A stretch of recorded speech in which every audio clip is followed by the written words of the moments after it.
In this video, we'll show you the basics of automation. In the video MIDI Instruments and Audio Effects, we've already explained how to insert audio effects on a track. Automation is the tool you can use to change parameters of audio effects, instruments and mixer controls over time. We do this to spice up the arrangement and mix and create longer attention spans to make your music more interesting. For example, by automating the volume, you can gradually fade a sound in or out or create a different balance for the various song sections. To enable Automation View, click this button or press A on your keyboard. You'll see a line appear and the automation button is now blue.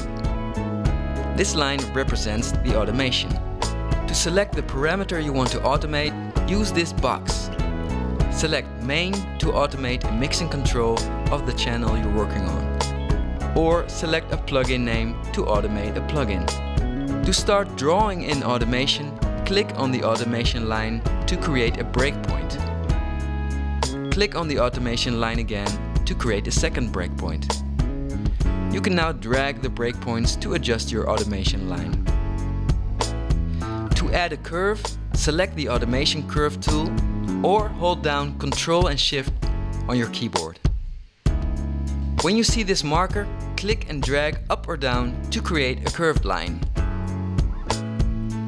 To fine-tune the value of a breakpoint, hold Ctrl while dragging it up or down.